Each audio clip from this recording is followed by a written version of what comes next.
आप सभी जानते हैं कि 5 जनवरी को माननीय प्रधानमंत्री श्री नरेंद्र मोदी जब पंजाब में एक कार्यक्रम में गए थे, उस दिन हम सब ने देखा कि उनके सुरक्षा में सेंध लगी थी। उनकी सुरक्षा के साथ खिलवाड़ हुआ था और उस सुरक्षा के खिलवाड़ के लिए कोई जिम्मेदार था तो वो पंजाब की सरकार थी। आप सभी जानते हैं क्योंकि मीडिया के माध्यम से भी हमने देखा कि प्रधानमंत्री जब पंजाब में एक कार्यक्रम के लिए गए थे तो लगभग 20 मिनटों के लिए एक फ्लाईओवर के ऊपर उनका जो काफिला था वो रुका रहा। ये कोई साधारण विषय नहीं है। ये फ्लाईओवर पाकिस्तान के बॉर्डर से मात्र 10 किलोमीटर की दूरी पे था, अर्थात पाकिस्तान के आर्टिलरी फायरिंग रेंज में ये फ्लाईओवर मौजूद था। प्रधानमंत्री की गाड़ी मौजूद थी। ड्रोन्स के बारे में भी आपने सुना होगा कि ड्रोन्स आजकल बॉर्डर से भेजे जाते हैं, पाकिस्तान द्वारा भेजे जाते हैं। जम्मू कश्मीर में भी देखा है और ख़ास करके पंजाब में किस प्रकार से पाकिस्तान ड्रोन्स का इस्तेमाल कर रही है, ये भी हमने देखा है। प्रधानमंत्री जी का काफिला, प्रधानमंत्री जी की गाड़ी पाकिस्तान से महज 10 किलोमीटर दूर ड्रोन के पकड़ में भी थी। कोई भी एक्सप्लोजिव लेडन ड्रोन अंदर आ सकता था। तीसरी बात है कि जहां प्रधानमंत्री जी की गाड़ी फ्लाईओवर पे रुकी हुई थी, आपने मीडिया के माध्यम से भी देखा होगा कि आसपास अनेकों घर थे, बहुत सारी बिल्डिंग्स थी, कई पेड़ थे और कई ऐसे स्थान थे जिन पर स्नाइपर अर्थात बंदूकधारी व्यक्ति आराम से अपने आप को छुपा सकता था। कहने का तात्पर्य है कि प्रधानमंत्री जी का जो वाहन था और खुद प्रधानमंत्री खतरे के घेरे में थे, खतरे के निकट थे। जब भी देश के प्रधानमंत्री किसी भी राज्य में जाते हैं, किसी भी प्रदेश में जाते हैं, तो एक प्रोटोकॉल होता है। उनको रिसीव करने वहाँ के मुख्यमंत्री, चीफ मिनिस्टर आते हैं, उनको रिसीव करने वहाँ के चीफ सेक्रेटरी अर्थात मुख्य सचिव आते हैं, उनको रिसीव करने के लिए उस राज्य के, उस प्रदेश के DGP, director general of police आते हैं। मगर 5 जनवरी को जब प्रधानमंत्री श्री नरेंद्र मोदी पंजाब पहुँचे, तीनों नदारद थे। आश्चर्य की बात है, ये कोइंसिडेंस हो सकता है क्या कि एक ही साथ तीनों मुख्य लोग, प्रशासन के तीनों पिलर्स एक साथ मौजूद नहीं होना? Is it just a coincidence और अ कॉन्स्पिरेसी? ये आप सोच के देखिएगा। प्रधानमंत्री का जो काफिला है, उस काफिले में चीफ सेक्रेटरी, मुख्य सचिव और DGP, director general of police, दोनों के लिए ईयर मार्क्ड गाड़ियां मौजूद थी। अर्थात जिन गाड़ियों में इन महानुभावों को बैठना था वो गाड़ियां मौजूद थी, किंतु आपको जान के आश्चर्य होगा, वो गाड़ियां खाली थी। उनमें ना मुख्य सचिव थे और ना ही डीजीपी मौजूद थे। ऐसा क्यों? मुख्यमंत्री चन्नी साहब ने बाद में कहा कि वो किसी कोविड पेशेंट के संपर्क में आए थे, उनके किसी मित्र को कोविड हो गया था और इस कारण से उन्होंने उचित समझा कि वो चूंकि एक्सपोज हो चुके हैं, वो बाहर ना आए और प्रधानमंत्री या उनके काफिले को एक्सपोज ना करें। ये तो समझ में आता है, किंतु शाम होते होते चन्नी साहब प्रेस कॉन्फ्रेंस को एड्रेस कर रहे थे, हजारों के भीड़ में मौजूद थे। कहीं ना कहीं ये बात हजम नहीं होती है। और तो और चन्नी साहब रिसीव करने नहीं आए, किंतु चन्नी साहब फोन पे तो उपलब्ध हो सकते थे। आपको जान के हैरत होगी कि जब ये सारा प्रकल्प हो रहा था, ये प्रकरण हो रही थी, जब प्रधानमंत्री जी के सुरक्षा के साथ खिलवाड़ हो रहा था, उस समय चन्नी साहब को कई बार, मुख्यमंत्री जी को कई बार फोन के माध्यम से उनसे संपर्क स्थापित करने की कोशिश की गई, किंतु एक बार भी मुख्यमंत्री महोदय अपने फोन पर नहीं आए। He was not available on the phone. ठीक है, कोविड के कारण आप बाहर नहीं आए, ये तो समझ में आता है, किंतु कोविड के कारण आप फोन पे नहीं आए, ये बात हजम नहीं होती है। मुख्यमंत्री नदारत, मुख्य सचिव नदारत, डीजीपी नदारत और देश के प्रधानमंत्री की सुरक्षा में सेंध। ये कुछ बहुत महत्वपूर्ण सवाल छोड़ते हैं देश के निवासियों के मन में और भारतवासियों के हृदय में। आपको यह भी जान के बड़ा विचित्र लगेगा कि चन्नी साहब ने पहली बार जब कैमरे को फेस किया प्रधानमंत्री जी के सुरक्षा घेरे के सेंध के पश्चात, तो उन्होंने कहा ये जो सुरक्षा चूक हुआ है ये कुदरती है, ये कुदरती सुरक्षा चूक है। वैसे मुझे तो समझ में नहीं आ रहा है कुदरती सुरक्षा चूक क्या होता है, मगर आप सबने ध्यान से सुना होगा कि उन्होंने उस समय ये कन्फेस किया, चन्नी साहब ने माना कि सुरक्षा घेरे में कहीं ना कहीं चूक हुई है और उसका कारण कुदरती है, नेचुरल है। मगर आश्चर्य तब होता है जब कुछ घंटों के पश्चात चन्नी साहब यू टर्न करते हैं और वही मुख्यमंत्री जो कुदरती सुरक्षा चूक कह रहे थे, कहना आरंभ कर देते हैं कि कोई सुरक्षा चूक नहीं हुआ है। दोनों बातें तो सच नहीं हो सकती हैं। और तो और चन्नी साहब ने यह भी क्या कहा है, हमने मीडिया के माध्यम से देखा कि इस पूरे प्रकल्प का मैंने ब्रीफ बना करके प्रियंका वाड्रा जी को बताया है। आखिर ये बात समझ में नहीं आती है कि चन्नी साहब एक सिटिंग मुख्यमंत्री हैं और इस पूरे प्रधानमंत्री के सुरक्षा में जो सेंध है ये गंभीर मसला है, एक संवेदनशील और सेंसिटिव मसला है। उस विषय को अगर ब्रीफ करना ही था तो उन्होंने ब्रीफ प्रियंका वाड्रा को किया, जो कि किसी कॉन्स्टिट्यूशनल या संवैधानिक पद में नहीं। ये बात भी हजम नहीं होती है। आखिरकार एक सवाल उठता है कि जो प्रदर्शनकारी थे जिन्होंने 20 मिनटों तक, क्योंकि 20 मिनटों के पश्चात प्रधानमंत्री जी का काफिला वापस आता है, जिन्होंने 20 मिनटों तक प्रधानमंत्री जी के काफिले को फ्लाईओवर के ऊपर रोक के रखा, आखिरकार इन प्रदर्शनकारियों को कैसे मालूम पड़ा कि प्रधानमंत्री इस रूट में आने वाले हैं? जो प्रिसाइज रूट, जिसको अंग्रेजी में कहते हैं precise route, how did those protesters learn about the precise route of the prime minister?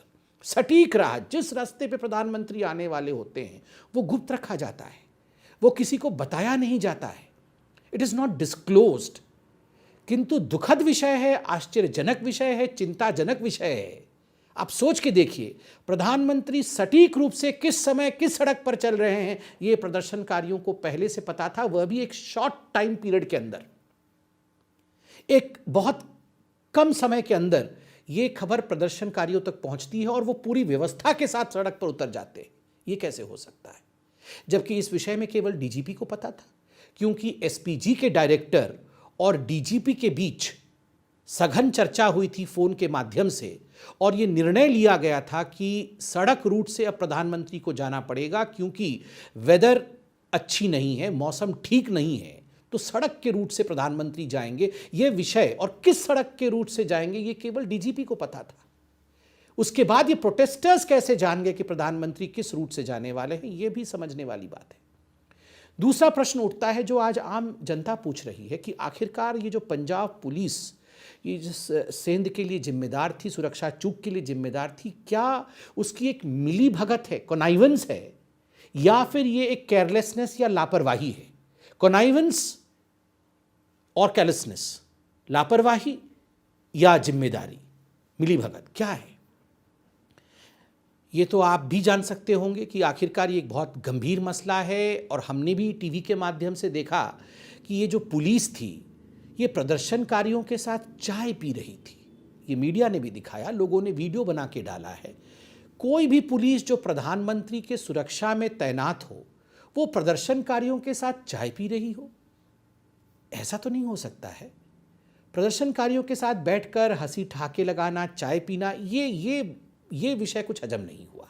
दूसरा है कि पुलिस के एटीट्यूड को आप अगर फ्लाईओवर के ऊपर ध्यान से देखेंगे, कुछ तस्वीरें हैं, कुछ वीडियो हैं, आप पुलिस के एटीट्यूड को देखिए और आप एसपीजी के एटीट्यूड को देखिए, बॉडी लैंग्वेज को देखिए।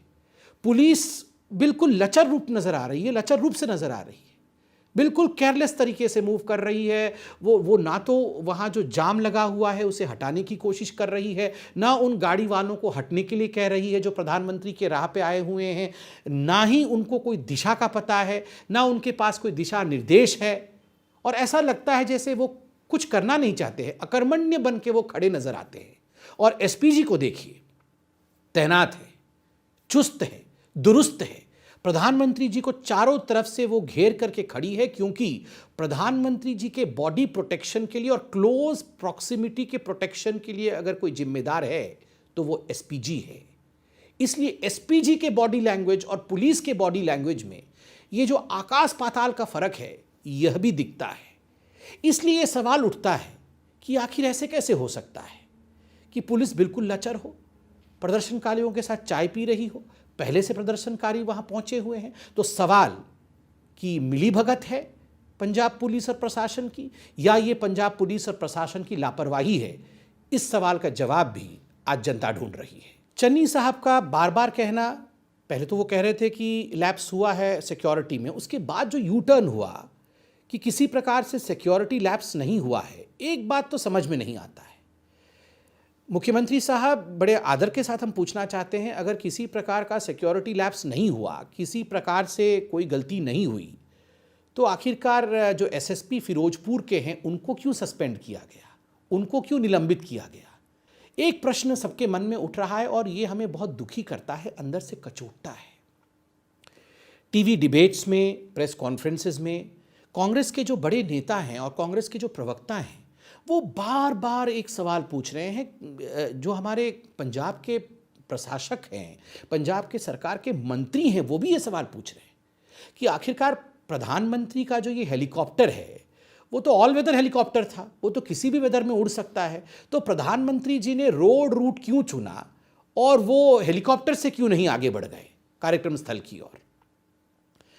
दुख इस बात का होता है कि हमने चंद हफ्तों पहले हमारे देश के वीर सैनिकों को खोया है। हमारे देश ने अपने प्रथम सीडीएस आदरणीय बिपिन रावत जी को खोया है। ऐसे ही एक हेलीकॉप्टर दुर्घटना में, जब मौसम खराब था, जब जोखिमों को उठाते हुए हमारे वीर जवान उसी हेलीकॉप्टर में उड़ गए, तो हमने उसका नतीजा देखा है। आखिर ये कांग्रेस सवाल क्यों पूछ रही है कि ऑल वेदर हेलीकॉप्टर है और प्रधानमंत्री को हेलीकॉप्टर में ही जाना चाहिए था? इसके पीछे का मंसूबा क्या है, इसका उत्तर भी कांग्रेस को देना चाहिए। कई लोग ये भी कह रहे हैं, कांग्रेस के नेता और खास करके जो नरेंद्र मोदी जी के प्रति और हिंदुस्तान के प्रति नफरत रखते हैं, कि बस 20 ही मिनट तो था, 20 मिनट के लिए प्रधानमंत्री क्या एक जाम में नहीं फंस सकते? 20 मिनट में क्या हो जाएगा?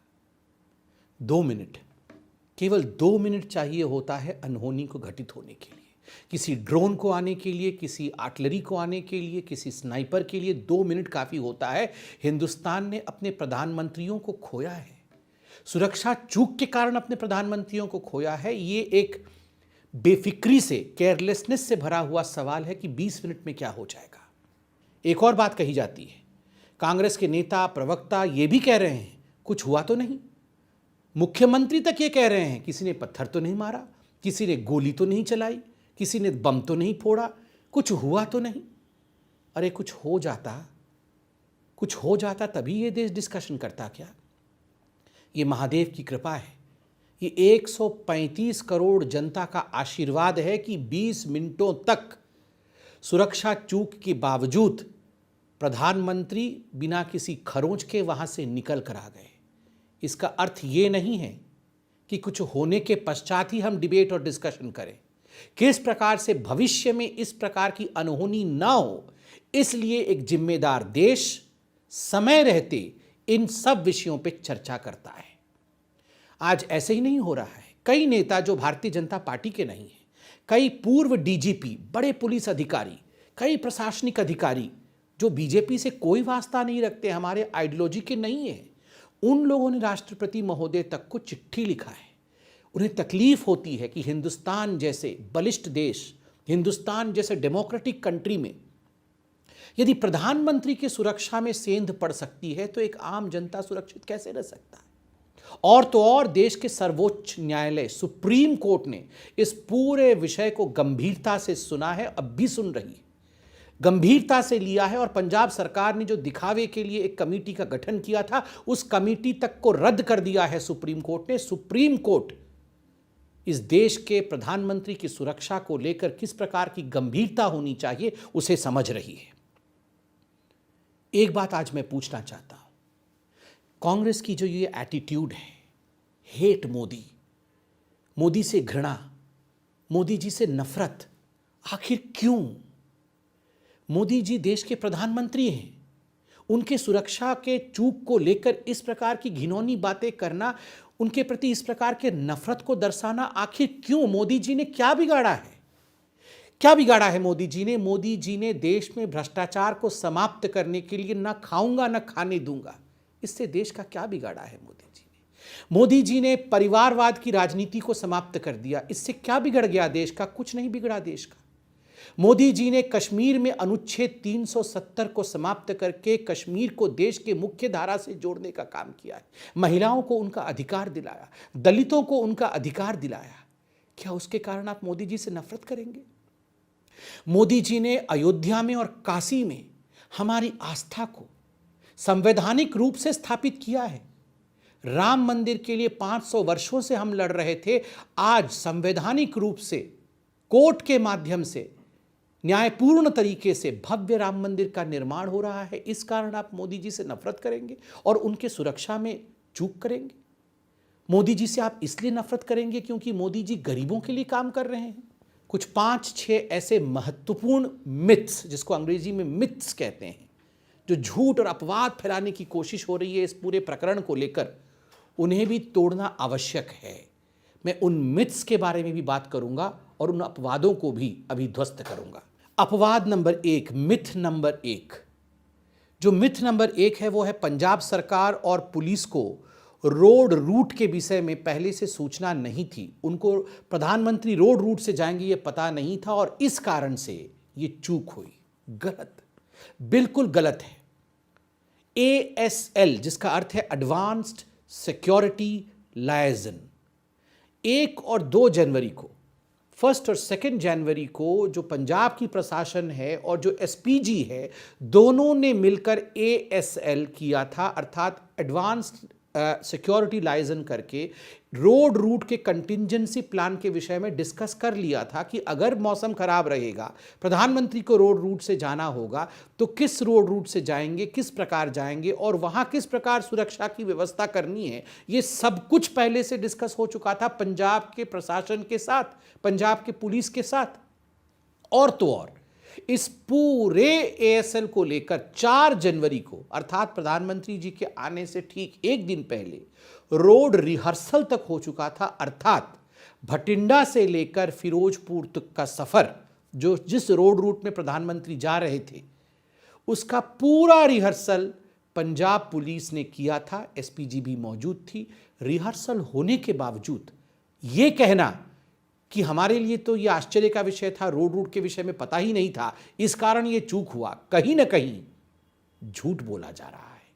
नंबर 2, जो मिथ नंबर 2 है वो है कि सडन चेंज इन प्लान, कि अचानक प्रधानमंत्री जी ने अपने रूट को बदल दिया और इस कारण से अफरा तफरी मच गई और इस कारण से ये चूक हुआ है। गलत बात है। जब प्रधानमंत्री पंजाब पहुंचे, खराब मौसम के कारण जब हेलीकॉप्टर टेक ऑफ नहीं कर पाई और ये निर्धारित किया गया, ये निश्चित किया गया कि प्रधानमंत्री अब रोड रूट से जाएंगे, यह पूरा विषय DGP, राज्य के डायरेक्टर जनरल ऑफ पुलिस के साथ साझा किया गया, उनके साथ ये डिस्कस किया गया और जब DGP महोदय ने क्लियरेंस दिया, उसके पश्चात ही प्रधानमंत्री उस रूट पे आगे बढ़ते हैं। तो ये कहना कि अचानक प्लान चेंज हुआ, ये गलत बात है। DGP को इसकी इंफॉर्मेशन थी, SPG और DGP ने बात किया था। और तो और जो भटिंडा के SSP हैं, जो पायलट गाड़ी चलती है, उसको लीड करने का काम SSP भटिंडा कर रहे थे। अर्थात ये गलत बात है कि ये सब कुछ सडन हुआ, क्योंकि राह दिखाने का काम पंजाब पुलिस ही खुद कर रही थी। तो ये कहना कि अचानक राह बदल गया, ये गलत बात है।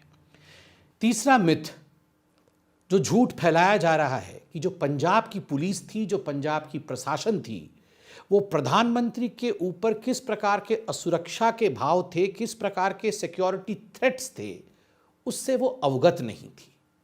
यह भी झूठी बात है, गलत बात है।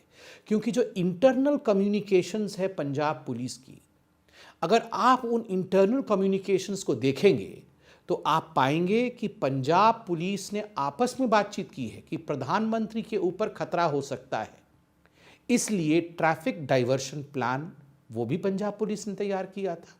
पंजाब पुलिस ने यह भी बात किया है कि ऐसा भी संभव है कि कुछ जगहों पर अगर प्रधानमंत्री रोड से जाए तो प्रोटेस्टर्स भी आ सकते हैं।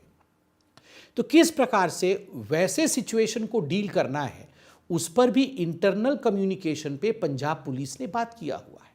ये सब कुछ बातचीत उनकी इंटरनल डॉक्यूमेंटेशन दिखाती है, किंतु धरातल पे जब ये सारी बातों को होना था तब चूक हो जाती है, तब ये सब कुछ नहीं होता है। तो ये कहीं ना कहीं जो मिथ फैलाया जा रहा है, जो झूठ फैलाया जा रहा है कि प्रधानमंत्री के ऊपर किस प्रकार के खतरे थे, इससे पंजाब पुलिस अभिन्न थी, वो जानती नहीं थी, ये गलत है। वो जानती थी मगर उन्होंने कुछ किया नहीं। चौथा मिथ या चौथी झूठी बात जो फैलाई जा रही है इस पूरे प्रकरण में कि प्रधानमंत्री को बचाने का काम केवल और केवल एसपीजी का है, पंजाब पुलिस का इसमें कोई रोल नहीं है। सरासर गलत। और यहाँ मैं तो कागज का भी सहारा लूंगा और पढ़ के भी सुनाऊंगा। आप सब ने सुना होगा, अभी मीडिया में भी चल रहा होगा, एसपीजी के ब्लू बुक के बारे में। एसपीजी की एक ब्लू बुक होती है और उस ब्लू बुक में नियम उद्धृत होते हैं, नियम लिखे जाते हैं। उस ब्लू बुक के क्या नियम है मैं पढ़ के सुनाता हूं। Chapter 1, rule number 1, The overall responsibility for ensuring the safety of Prime Minister rests with the state government and the responsibility for providing proximate security rests with the SPG Act 1988। मतलब जो प्रधानमंत्री की सुरक्षा का जो ओवरऑल चार्ज है उसके लिए कोई जिम्मेदार है तो पंजाब पुलिस और पंजाब की सरकार, पंजाब का प्रशासन था। प्रॉक्सिमेट बॉडी सिक्योरिटी के लिए, एकदम पास की सिक्योरिटी के लिए एसपीजी जिम्मेदार थे और एसपीजी वो कर रही थी, वो हमने फोटो और वीडियो के माध्यम से देखा है। चैप्टर 1, रूल नंबर 2, स्टेट्स क्या बताती है वो? The state police shell make all protective arrangement for the security and safety of PM. PM के सिक्योरिटी और सेफ्टी के लिए कोई भी प्रावधान करने हैं तो वो स्टेट की पुलिस, राज्य की पुलिस करेगी, एसपीजी नहीं करेगी। ऑन चैप्टर 1, रूल नंबर 5, ये क्या बताती है? Implementation of this rules will be the responsibility of the DGP of the state. जो डायरेक्टर जनरल ऑफ पुलिस हैं उनकी ये जिम्मेदारी है कि ये जो रूल्स हैं उनको ग्राउंड पे लागू कराएं और अपनी पुलिस से लागू कराएं। ये जिम्मेदारी डीजीपी की है। पुलिस भी चूकी, डीजीपी भी चुके और इसी के कारण से प्रधानमंत्री जी के सुरक्षा में सेंध हुआ है। जो अंतिम मिथ है, द फिफ्थ मिथ, जो पांचवा झूठी बात यहां फैलाई गई है वो है कि पंजाब पुलिस ने अच्छा काम किया है और पंजाब पुलिस ने प्रधानमंत्री जी की सुरक्षा का पूरा ध्यान रखा है। सरासर गलत। आपको जान के आश्चर्य होगा कि अगर, बाकी तो मैंने पूरा समझाया ही, केवल कंट्रोल रूम, पंजाब पुलिस का जो कंट्रोल रूम है वो कंट्रोल रूम ही केवल फोन करके जो पायलट गाड़ी थी उसको बता देती कि फलाने फ्लाईओवर के ऊपर प्रदर्शनकारी और जाम मौजूद है, प्रधानमंत्री जी के रूट को डाइवर्ट कर दिया जाए, यहाँ नहीं आने दिया जाए, तो प्रधानमंत्री जी की गाड़ी उस फ्लाईओवर के ऊपर 20 मिनटों तक नहीं फंसी होती और वो एक खतरनाक स्थल पर जाके नहीं पहुँचते जहाँ कुछ भी हो सकता था। मगर कंट्रोल रूम भी चूक गई। और तो और पुलिस जिस प्रकार की अकर्मण्यता में दिखी, इनएक्टिव पुलिस, चाय पीती, प्रदर्शनकारियों के साथ चाय पीती हुई पुलिस, बॉडी लैंग्वेज देखिए पुलिस की। पुलिस कहीं तैनात ही नजर नहीं आ रही थी प्रधानमंत्री के आसपास। जबकि आप सोचिए, आप और हम अगर पुलिस में होते और हमारे देश के प्रधानमंत्री कहीं अचानक इस प्रकार सड़क के बीचों बीच फंस गए होते तो स्वाभाविक प्रक्रिया होती है दौड़ करके घेर लेना चारों तरफ से, ताकि हमारे देश के प्रधान के ऊपर, प्रधान सेवक के ऊपर किसी प्रकार का कोई खतरा न मंडराए। मगर पुलिस का जो व्यवहार था वो हमने देखा। पुलिस लचर नजर आ रही थी, अकर्मण्य नजर आ रही थी। बंधुओं, में अंत में इतना ही कहना चाहूँगा, देश के प्रधानमंत्री किसी पार्टी के प्रधानमंत्री नहीं होते हैं। देश के प्रधानमंत्री राष्ट्र के प्रधानमंत्री होते हैं, हमारे देश के गौरव होते हैं। 135 करोड़ के जनता के प्रेम के कारण नरेंद्र मोदी जी को चुना गया है। अगर हम अपने देश के प्रधानमंत्री की सुरक्षा के प्रति, उनके वेलबींग के प्रति, कानून के प्रति, नियमों के प्रति अवगत नहीं रहेंगे, उनके सुरक्षा के साथ खिलवाड़ करेंगे, तो इस देश में एक आम जनता भी सुरक्षित नहीं है। कुछ विषय राजनीति से ऊपर होते हैं और कुछ विषय राष्ट्रनीति के होते हैं।